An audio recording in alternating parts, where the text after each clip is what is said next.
Boses ng mamamayan, Gusto ko sana yung bilang estudyante. iba't ibang opinyon ng taong bayan. Ang gusto ko talagang Ating alamin sa Kalye Survey. Para saan po, hindi po kasi since bagong graduate pa lang po, matagal din pong nag-aaral yung mga estudyante at sa po, kumbaga po, doon pa lang po sila papasok ng trabaho. Kaya possible po na wala pa rin silang experience. For me naman po, opo, sang-ayon po ako. Kasi nga po, since fresh graduate po kasi sila, yung mga fresh graduate po kasi is nag-undergo naman po sila ng OJT. Parang ang experience po kasi nila, parang yung pinaka-OJT na po nila.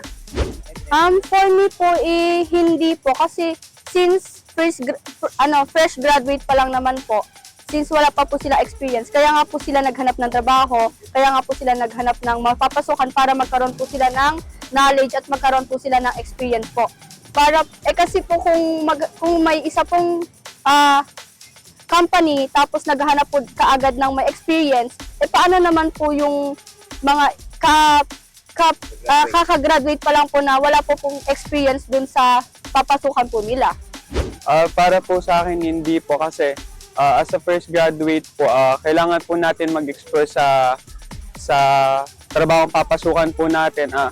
Kailangan din po natin pumili ng trabaho na nakasuit po sa atin para passion po tayo sa ginagawa po natin. Yun lang po.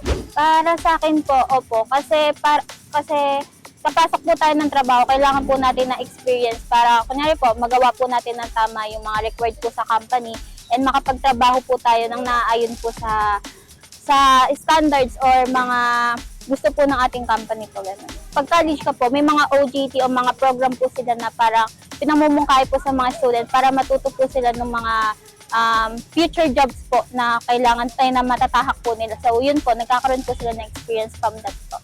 Opo. So, kailangan po ng experience kasi po sa fresh graduate, may experience na po talaga sila.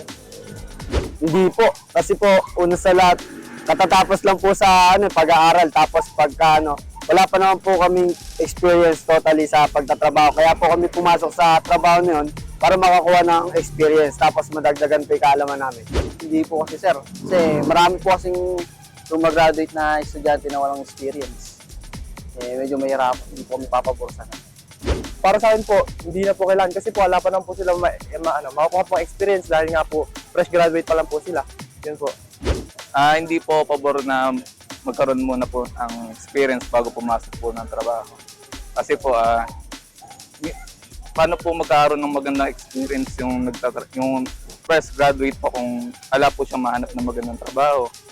Hindi po ako pabor kasi unang-una, 4 years na po nilang pinag-aralan yun. Talagang skilled na sila, nag-OJT pa sila. So sa tingin ko, hindi na kailangan ng experience para pumasok sa trabaho.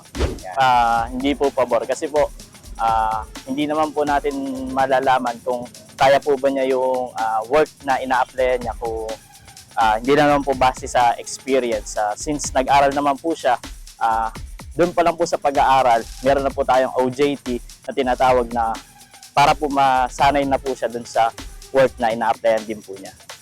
Boses ng mamamayan, Gusto ko sana yung bilang estudyante. iba't ibang opinyon ng taong bayan. ang gusto ko talagang Ating alamin sa Kalye Survey.